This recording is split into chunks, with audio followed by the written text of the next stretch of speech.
하나님의 말씀 보겠습니다. 출애굽기 23장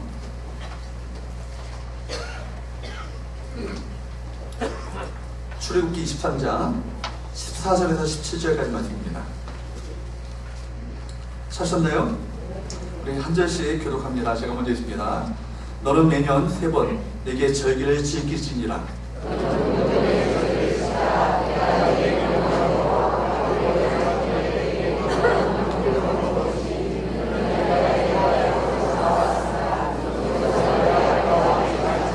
맥추절을 지키라. 이는 내가 수고하여 밭에 뿌린 것의 천여배를 거둠이니라. 수장절을 지키라. 이는 내가 수고하여 이룬 것을 연말에 밭에서부터 거두어 저장함이니라. 내 머리는 남자는 같이 주여 앞에 부르시니라. 아멘. 오늘 맥추절의 감사라는 제목을 가지고 하나님의 말씀의 은혜를 함께 나누기 원합니다. 먼저 우리가 말씀을 전하기 앞서서 영상 하나 여러분 보여드리겠는데요. 프레데릭 밀러 선교사님의 이야기입니다. 이분이 우리나라 말로는, 우리나라 그 이름으로는 민로아 선교사님으로 잘 알려진 분이신데, 이분이 미국의 펜실바니아 의사의 부유한 의사의 아들로 태어났어요. 그리고 좋은 대학에서 대학을 졸업하고 또 신학대학원을 졸업하게 됐는데, 미국에서 목회할 수 있었음에도 불구하고 그가 그 조선 땅에 미전도 종족에 대한 그 뜨거운 아버지의 마음을 품게 되어서 그 아내와 더불어서 한국에 들어오게 됩니다. 그리고 충북 지역의 최초의 선교사가 되어서 많은 사역들을 하게 되었는데, 그분의 이야기를 잠시 우리 보도록 하겠습니다. 부유한 의사의 아들로 태어났고요. 좋은 또 대학에 또 좋은 신학대학원을 졸업하고 충분히 또 이렇게 나름대로 평안한 가운데 목회를 할 수 있었는데도 불구하고 미전도 종족, 미개한 땅에 조선 땅에 대한 불붙는 아버지의 마음을 품고 이 땅에 왔는데, 하나님 아내와 왔어요. 6년 만에 그 기다리던 아이를 갖게 됐는데, 이 아이가 8개월 만에 천국에 가게 된 거예요. 슬픔을 안고 3년을 동안 마음을 추스리면서 또 기다렸는데 3년 만에 아이가 생겼습니다. 근데 태어난 지 하루 만에 그 아이가 또 천국에 갔어요.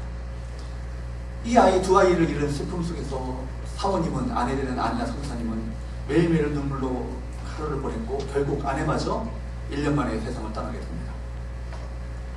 당신을 힘들게 하는, 당신 믿는 예수님이 과연 왜 당신이 그렇게 힘들게 하는 거요? 그렇게 묻는 질문에 뭐라고 대답합니까? 예수님은 누구신가?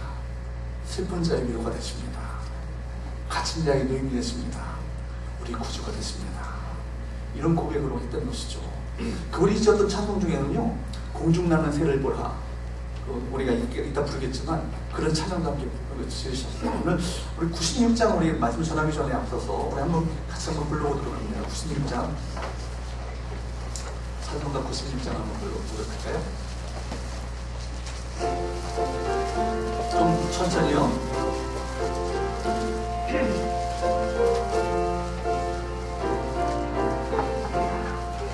Oh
밀려온 성교사님의 하나님이 바로 저의 하나님, 여러분의 하나님이 되신 줄 믿습니다. 그 예수님이 바로 우리 주님, 여러분의 주님이 되신 줄 믿습니다. 여러분, 감사는요, 모든 것이 풍족할 때 하는 것이 아니에요. 여러분, 어려울 때 하는 감사가요, 참 어려울 때 하는 그 감사가 진짜 감사합니다. 그 사람은 무엇을 감사해야 되는지 알고 있거든요.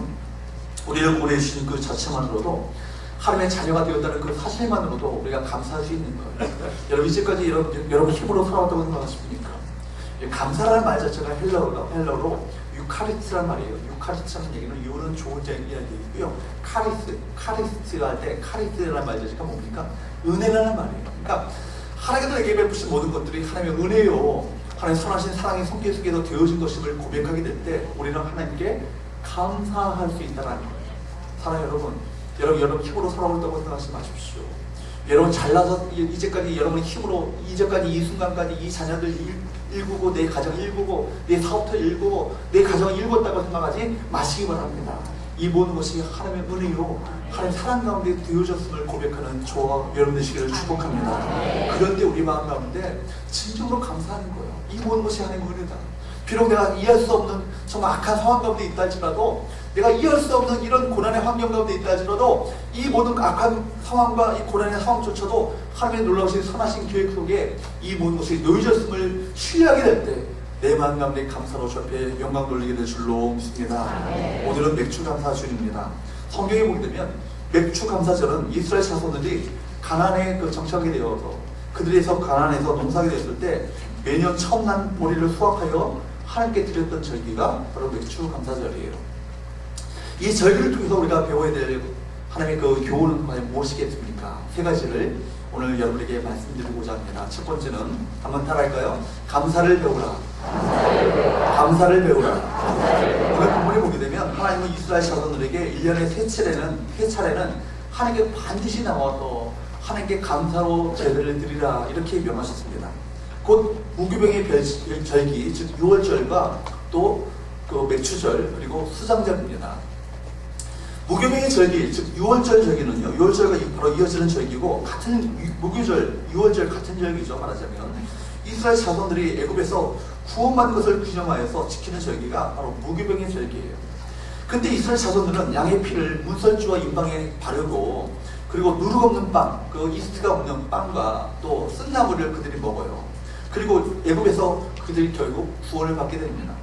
하나님은 애굽에서 구원받았던 그 은혜를 평생도록 잊지 않고 살도록 만드시기 위해서 쓴나물과 무교병의 그 이 절기를 그들이 지키도록 만들었어요. 여러분, 무교병의 절기 때 그때 누가 고난을 당하셨어요? 예수님이 고난을 당하셨죠. 예루살렘에 입성하셔서 무교병의 절기 6월절 기간에 십자가에서 죽임을 당하셨습니다. 그리고 무교병의 절기 가운데 6월절 때 바로 부활하셨죠. 그렇기 때문에 이 6월절을 지키면서 우리가 깨달아야 될 것은 바로 우리가 죄와 사망의 권세로부터 구원함을 받고 생명을 얻게 된 것은 누구의 은혜로? 예수님께서 우리에게 십자가상에서 우리에게 베푸신 그 은혜로 말미암아 구원함을 받았음을 기억하는 절기가 바로 고난주간이고 부활절이고 오늘 무교병의 절기 6월절인 거예요. 예수님이 바로 우리의 참으로 6월절의 어린 양이 되셨습니다. 믿으십니까? 아멘. 반응이 좀 시원찮아요. 여러분, 예수께서 저와 여러분을 위한 구원의 6월절의 어린 양이 되셨습니다. 믿으십니까? 아멘. 그렇죠. 그 다음에는요, 6월절 그 절기가 끝난 다음에 이어지는 절기가 뭐냐면 맥추절이에요. 맥추절은 6월절 절기 이후로 7주 한 주가 7일이지 않습니까? 한 주가 7일인데 그 7일이 한 주간인데 그 몇 주 동안 7주 동안 그리고 나서 그 다음날 들여졌던 그 절기가 맥추절이에요. 그러니까 7일이 한 주간이니까 77 그래서 77절이라고 합니다.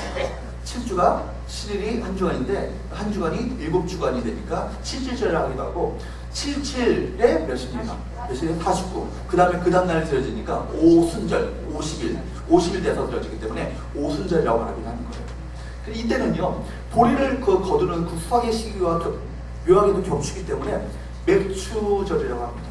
우리 보리 수확을 하나님께 드리는 것이죠. 그리고 그 다음에 하나님께서는 수장절을 지키라고 말씀하셨습니다. 수장절은 곧 우리로 말하면 추수감사절인 거예요. 열심히 가꾼 그 올리브, 포도, 무화과 같은 나무들을요, 과일들을요, 가을에 축사하고 하나님께 감사하는 절기를 드리는 거예요. 그래서 그때는요, 이스라엘 백성들이 광야에서 장막 생활을 하며 살았다는 것을 기억하며 또 그들을 그 절기를 지키기 때문에 수상절, 장막절 같은 절기입니다. 그러니까 절기가 이스라엘에 왜 이렇게 절기가 많아? 몇 가지, 10수가지가 되는 것 같아. 그렇지만 딱 정리해보면 몇 가지예요? 3가지. 첫 번째 어떤 절기? 유월절. 그 다음에 어떤 절기? 맥주절. 그 다음에 어떤 절기? 수상절이에요. 중요한 것은 본문 17절입니다. 찾아서 한번 읽어보도록 할까요? 17절을 본문 한번 띄워주세요. 시작. 내 모든 남자는 매년 1번씩 주 여호와께 올지니라. 여기 보게 되면 하나님은 이스라엘의 모든 남자들을 매년 몇 번씩이요? 이렇게 3번 하나님 앞에 나와 하나님 앞에 자기 자신을 보이고 하나님께 제사함으로 하나님께 감사를 표현하고 말씀하셨습니다. 이 절기를 지켜야 된다 얘기하셨던 것이죠. 사실 이 말씀은 14절에도 나오는 말씀입니다. 여기에 하나님이 이것을 한 번 더 지금 강조하고 있는 것이죠. 왜 하나님께서는 이스라엘 자손들에게 이렇게 매년 1년에 3번씩 하나님의 성전에 나와서 반드시 하나님의 절기를 지키라 우리에게 이렇게 명하셨을까요? 이렇게 강조해서 가르치셨을까요? 그것은 이스라엘 자손들에게 감사라는 이 믿음의 이 중요한 덕목을 우리에게 가르쳐 주기 위함이었습니다. 우리가 알고 있는 것처럼 이스라엘 자손들은 도무지 감사를 모르는 사람들이었죠.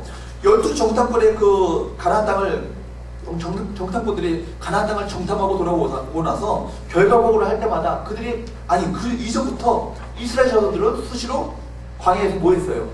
원망했죠. 불평했죠. 교만했죠. 오물교신자가 됐죠. 그죠? 그 원망, 불평, 교만이 그 삶 가운데 있었던 거예요. 그러니까 광야 생활 가운데 무리부터 목마르다고 그들이 불평했고요. 먹을 것이 없다고 반나밖에 없다고 예굽에서 먹었던 고기와 마늘과 부추와 수박을 먹을 수 없다고 그들이 불평했어요. 그리고 길이 멀다고 불평하고 심지어 하나님께서는 모세를 통해서만 일하신다고 그렇게 불평했습니다. 늘 원망과 불평을 가지고 살았던 이 민족이 이스라엘 백성들인 거예요.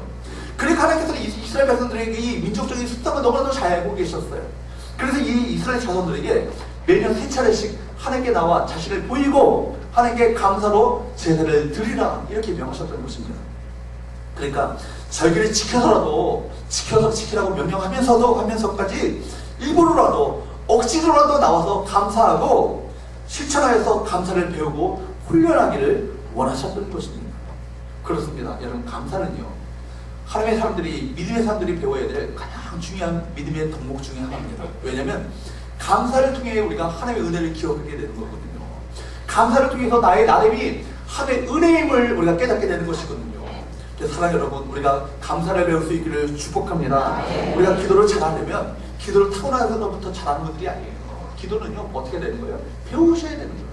성경에서 기도에 대해서 말씀한 것을 우리가 잘 보시면서 기도를 또 연습하고 배우셔야 되는 거예요. 은혜 받았다고 막 기도가 위창하게 막 터지는 게 아니에요. 사실은 기도를 하는 그 기도를 배우고 연습하고 실제로 발성하시면서 기도를 하시게 되면 기도가 점점 느는 것을 우리가 경험하게 되는 거예요.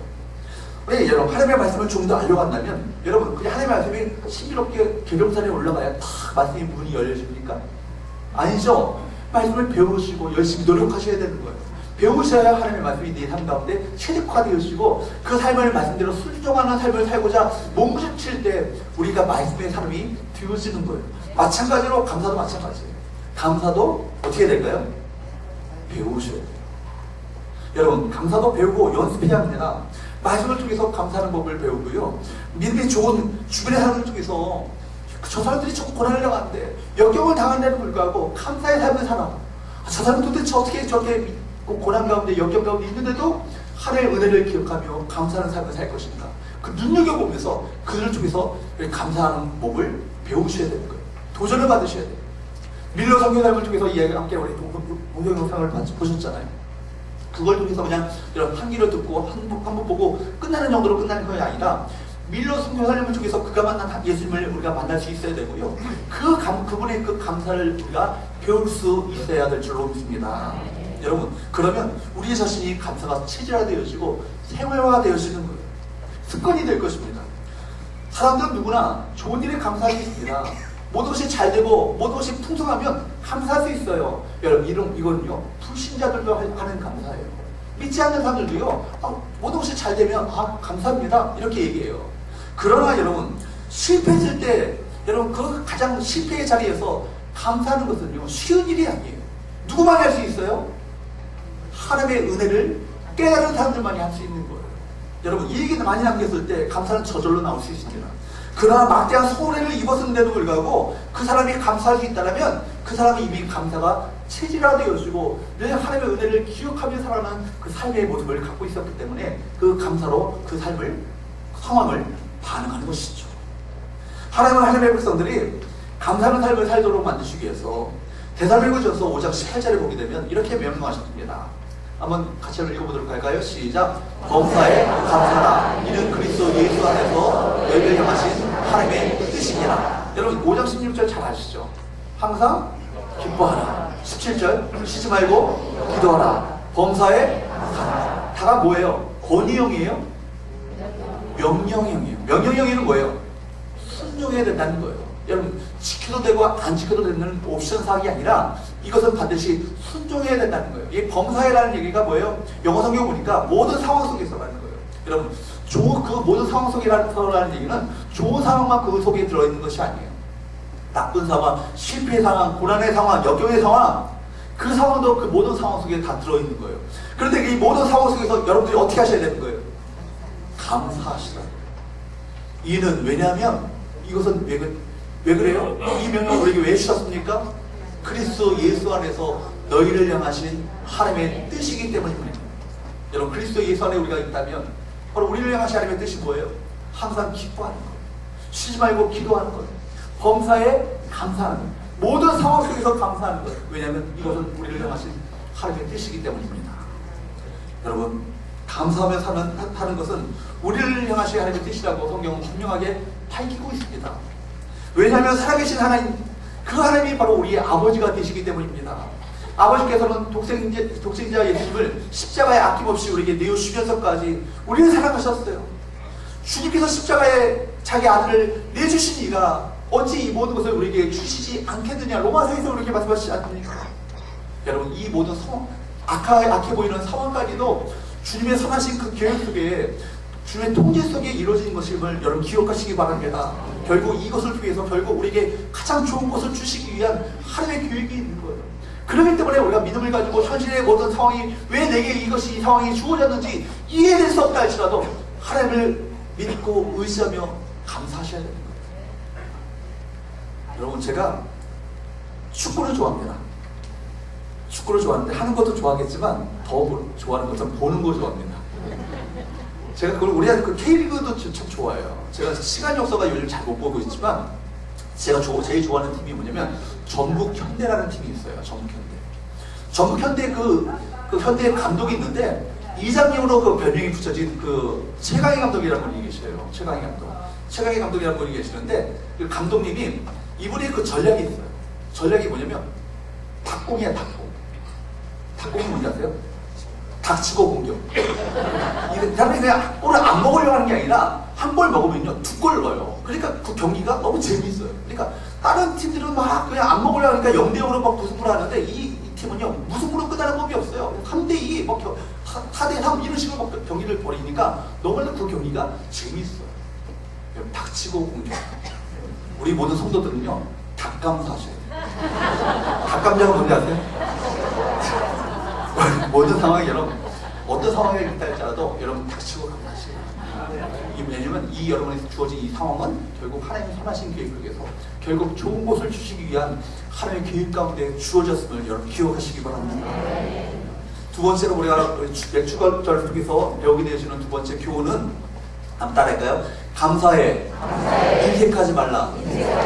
아쉬운 것은요 오늘날 많은 그리스도인들이 감사에 인색하다는 거예요.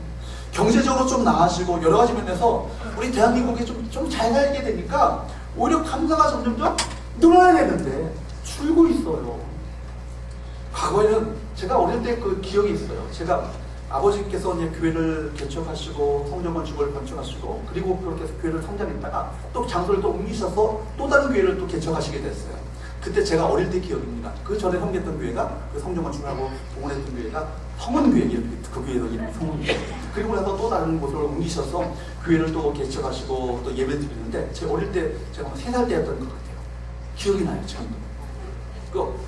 전에 그 예배가 좀 개축되어지니까 어디서 예배드렸냐면 지금 사업을 하셨던 장로님의 그 집이 좀 대적인 집이 넓었어요. 그러니까 마루에서 뭐 방에서 다 문을 열고 거기서 예배를 드리고 성도들이 많이 늘게 되니까 교회가 그 성도들이 헌신하게 되어서 교회 부지를 샀어요. 공장 부지를 샀어요. 공장 부지를 사가지고 처음 예배 드리는데 부지에 뭐가 있겠어요? 뭐 인테리어가 있겠어요? 그냥 땅바닥이죠. 땅바닥, 시커먼 바닥이죠. 바닥에다 뭘 깔았냐면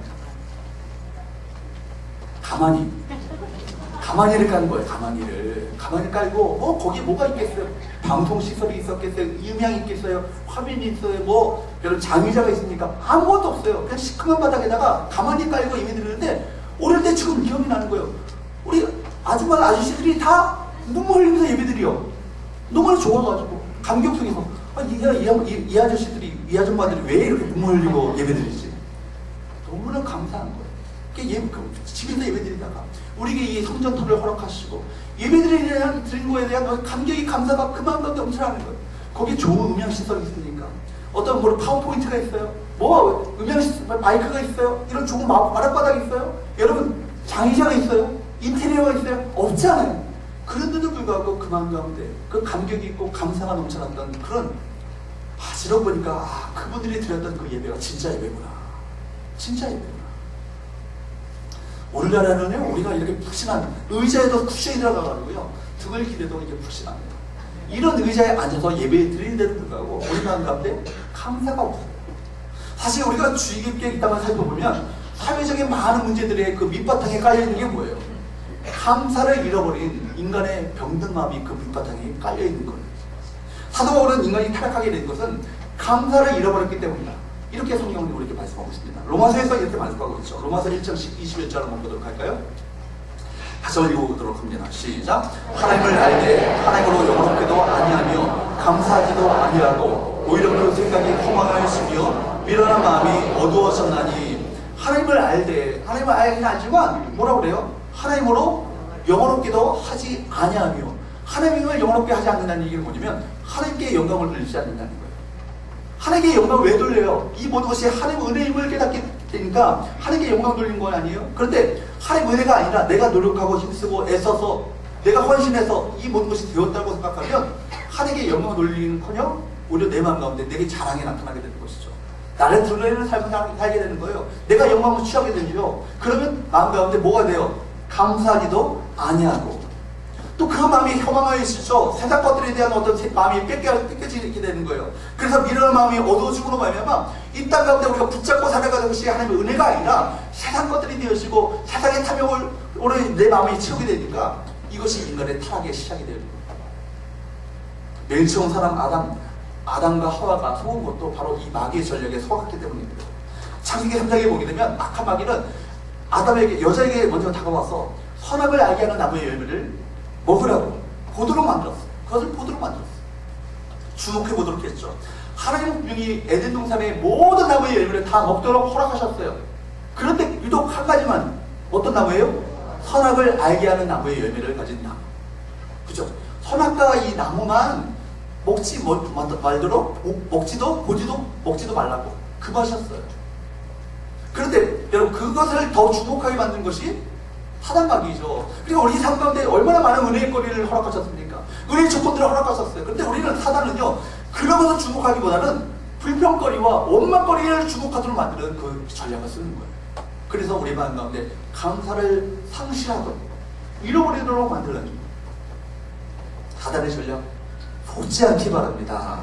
여러분, 우리 감사의 조건을요, 볼록렌즈를 가지고 바라보시고 오히려 불평거리는요, 오목렌즈를 가지고 바라보시기 바랍니다. 근데 우리는 거꾸로 하고 있어요. 감사의 조건들이 많은데요, 그거보다 불평거리를 더 주목해요. 남들은 왜 이거 갖고 있는데 왜 나는 이거 없어? 왜 남들은 다 이렇게 됐는데 나는 왜 나 이렇게 살고 있어? 이런 어떤 불평과 원망을 마음 가운데 품고 살아가고 있는 것이죠. 이것이 바로 하나님께서 기뻐하시는 삶에서 떠나가는 바로 삶이 되어지는 거예요. 사랑 여러분, 우리가 볼 때 지금 현재 보이는 것들이 악해 보이는 그 나쁜 상황이라 할지라도 이것이 하나님의 선하신 그 계획 속에 되어졌음을 믿고 신뢰하게 될 때 오히려 이것은 하나님께서 결국 나에게 가장 이 고난의 언덕 넘어 찬란한 은혜의 빛을 허락하실 것을 믿음으로 바라보면서 하나님을 믿고 신뢰하면서 감사하는 저와 여러분 되시기를 축복합니다. 그런데 그 속에서도 감사할 때 하나님께서는요, 우리 그 악한 상황까지도 감사의 조건을 바꿔 주시는 거예요. 그렇습니다. 하나님께서는 하나님의 백성들이 감사를 배우며 살기를 원하셨어요. 그런 이유에서 하나님은 이스라엘 자손들에게 일부러 1년씩 3번씩 나와서 하나님께 감사할 것을 말씀하셨습니다. 사랑하는 여러분, 우리 삶 가운데 감사의 인색치 않게 되기를 축복합니다. 넘치는 감사로 주 앞에 날마다 영광 돌리는 저와 여러분 되시기를 축복합니다. 바로 우리가 왜냐하면 이 감사가 바로 하나님의 은혜임을 깨닫기 때문이에요. 그게 가능한 것이기 때문에 그렇습니다. 믿지 않는 사람들은요, 고난 속에서 감사한다는 게 이해가 되지 않아요. 그러나 우리가 믿는 사람들은 하나님을 믿게, 하나님의 선하신 우리가 하나님의 자녀인 것을 믿게, 하나님의 선하신 자녀들을 결국 망하지 않게 할 것을 내가 신뢰하기에 감사할 수 있는 거예요. 감사하시는 저와 여러분 되시기를 축복합니다.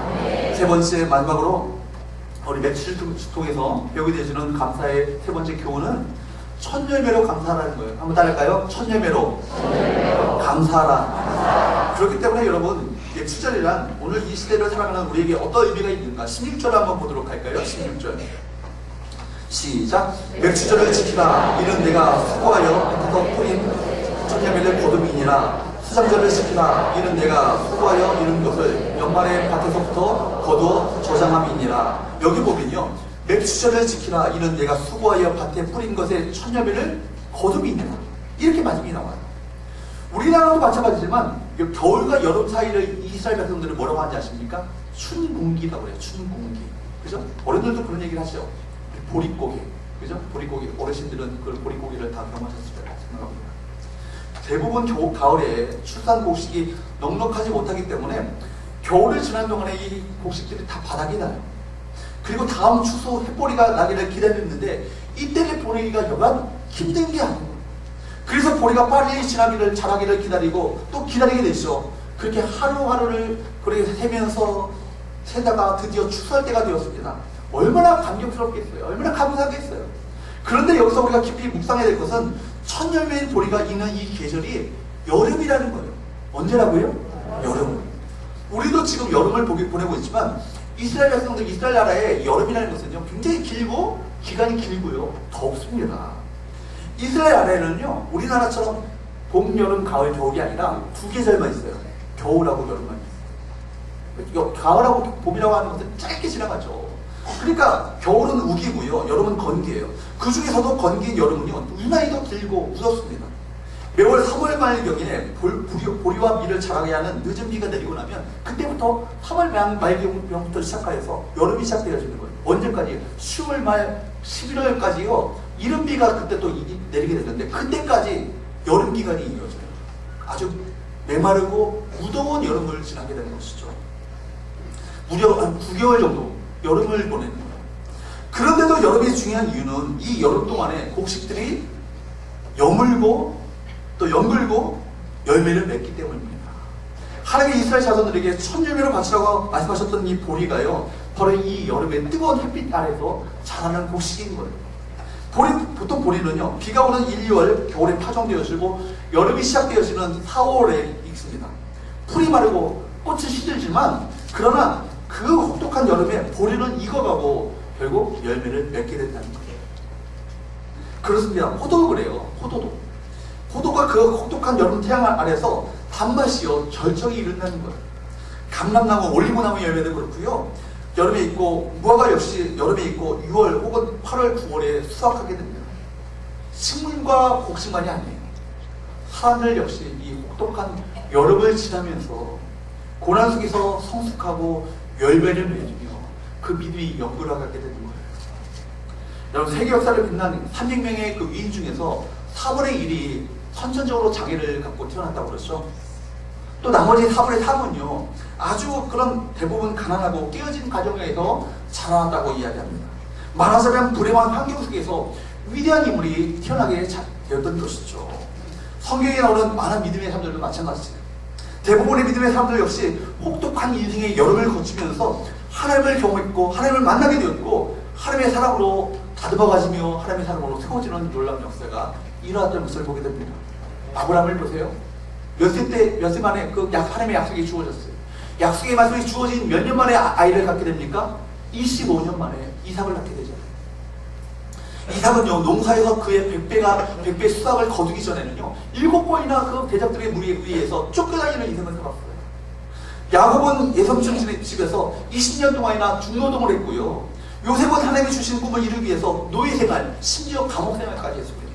그것만이 아니죠. 모세는 하나님께 쓰임받기 위해서 40년 동안 도망자의 인생을 광야에서 보냈죠. 그렇죠? 그것뿐만 아니라 다윗은 10수년 동안 사울왕에게 쫓김을 받는 그런 억울하고 참으로 고난의 인생을 그가 살았어요. 사도행전에 나오는 주님의 제자들, 어떤 사도 바울, 그들이 평탄한 가운데 모든 것이 행복한 그런 세상적인 어떤 그런 행복을 누리고 살았습니까? 아니죠. 성경에 나오는 하나님의 사람 치고 아무런 고통 없이 그냥 열매 맺는 큰 나무, 큰 인물이 된 사람은 없다라고 성경은 말씀하고 있습니다. 제가 알기로는 없어요. 곡식도 그렇지만 우리 인생 역시 대부분 혹독한 여름을 통해서 성숙되어지고 열매를 맺게 되는 거예요. 그래서 일본의 미우라 아에고라고 일본의 유명한 문학가죠. 빙적을 싣고 땅끝에 서다 이런 책을 썼던 이분이 평생을 그런 질병 가운데 고통 가운데 살았던 분이에요. 근데 이분이 그 고통의 세월을 통해서 그가 깨닫게 된 것은 이런 고백이에요. 병들지 않고서는 드리지 못할 기도가 따로 있습니다. 병들어서야 비로소 드리게 되는 기도가 있었다는 것이죠. 병들지 않고서는 믿을 수 없는 기적이 따로 있습니다. 병들어서야 하나님의 그 기적을 그가 맛보게 된다는 것이죠. 병들지 않고서는 들을 수 없는 말씀이 따로 있습니다. 병들어서야 이 말씀이 어떤 의미인가를 깊이 있게 그가 비로소 깨닫게 된다는 것이죠. 병들고 낫지 않고서는 가까이 갈 수 없는 성수가 따로 있습니다. 병들고 나서야 그가 고난을 통해서 결국 주님을 더욱더 깊이 있게 만나게 되었다. 병들지 않고서는 우러러볼 수 있는 얼굴이 따로 있습니다. 여러분, 병들고 나서야 그가 깨닫게 되는 것은 주님을 더욱더 주의 얼굴을 경험하게 되었고 주님은 주의 빛을 그가 만나게 되었다. 오, 병들지 않고서는 나는 인간이 될 수조차 없었습니다. 혹시 우리 중에 밀러 선교사님처럼 나는 지금 인생의 혹독한 여름을 보내고 있다, 그렇게 생각하시는 분 계세요? 그렇다면 그런 분들은 이렇게 생각하시기 바랍니다. 이 뜨거운 여름에 내 인생의 열매가 연골하고 있다. 내 인생의 열매가 지금 뜨거운 여름에 익어가고 있다. 이렇게 믿을 수 있기를 축복합니다. 인생의 빛은 따갑지만 우리와 함께 계시는 예수님은 우리의 아픔과 고난을 얼마든지 감사로 바꿀 수 있는 분이시기 때문에 그렇습니다. 이 땅에 선교사를 오셨던 밀러 선교사님, 그야말로 혹독한 여름을 보냈잖아요. 자녀들도 다 천국에 보내고 아내마저 잃었어요. 그렇지만 그러나 예수 그리스도를 잃지 않았습니다. 예수 그리스도를 이 땅 조선 사람들에게 알려주고 심어줬죠. 여러분, 예수님은 누구십니까? 십자가에서 우리의 죄와 고통 그리고 우리 인생의 모든 문제와 질병을 짊어지신 분 아니십니까? 그분이 지금 저와 여러분 가운데 함께 계심을 믿으시기 바랍니다. 여러분, 시간이 지나고 나면 때가 이르게 되면 그때를 돌아보면서 내 인생의 그 여름이, 혹독한 여름이 왜 내게 주어졌는지를 깨닫게 될 거예요. 그 여름이 없었다면, 그 고난의 세월이 없었다면 지금의 나가 있을 수 없었던 거예요. 이것을 깨닫게 될 그날이 반드시 있게 될 줄로 믿습니다. 여러분, 혹독한 여름이 저도 마찬가지예요. 지금도 자녀를 키우면서 여름을 저는 나름대로 겪고 있다고 생각합니다. 그런데 이것이 더 하나님의 은혜를 경험하게 되는 거예요. 더욱더 하나님을 깊이 있게 만나게 되는 거예요. 무엇보다 여러분, 우리 이 맺시절이요, 바로 천여배를 드리는 절기라는 것을 여러분 기억하시기 바랍니다. 오늘 본문에 보게 되면 내가 수고하여 밭에 뿌린 것에 천여배를 거둠이니라. 여기서 말하는 천여배는요, 시간적으로 먼저 익은 열매이기도 하지만 이 천여배라는 것은 의미를 갖고 있는 것은 우리가 처음 거둔 천여배라는 얘기는 가장 우리에게 가장 소중하게 생각하는 그 무엇을 말하는 거예요. 그러니까 우선순위로 삼고 있는 그 무엇을 말하는 거예요. 여러분, 처음 거둔 그렇기 때문에 다른 말로 표현하면 가장 중요한 것이라는 표현이에요. 하나님은 바로 그 천여배로 감사의 것을 우리에게 명하고 계십니다. 여러분, 생각해 보십시오. 그들이 보리가 있기를 얼마나 기다렸겠어요.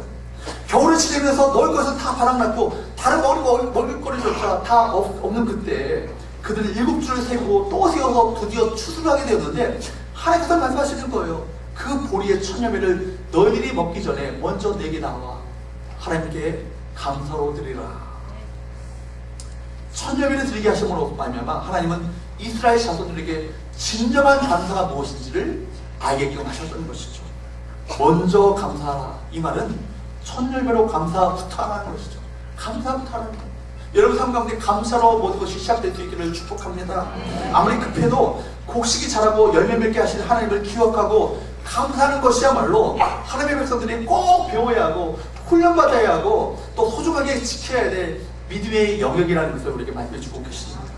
그렇게 해야 이 땅의 혹독한 여름을 이기는 믿음의 사람이 되지 않겠습니까? 여러분 그런 의미에서 천여배로 하나님께 감사하는 것은 이스라엘 자손들에게 너무나도 중요한 믿음의 결단이 아닐 수가 없는 거예요. 여러분 오늘 그렇기 때문에 오늘 예배 드리시면서 여러분 우리 마음 가운데 이 맥주 감사절이 천여배로 우리가 이 있어서 가장 소중한 것으로 하나님 앞에 감사하는 이 절기다. 이 사실을 마음의 심리 가운데 새기며 돌아가시는 저와 여러분 되시기를 축복합니다. 여러분이 있어서 소중한 것이 뭐예요? 여러분이 있어서 가장 중요한 것이 무엇입니까? 그것을 주께서 들으시기 원하십니다. 그걸 받으시기 원하세요. 그것을 통해서 더 놀라운 하나님의 역사를 행해나가시기를 원하시는 하나님의 계획이 있습니다. 여러분 그 믿음으로 하나님의 명령 앞에 우리가 믿음으로 순종함으로 말미암아 더 많은 감사로 주 앞에 영광 돌려주시는 놀라운 축복과 은혜가 우리 가운데 가득가득 넘쳐날 수 있기를 주님으로 축복합니다.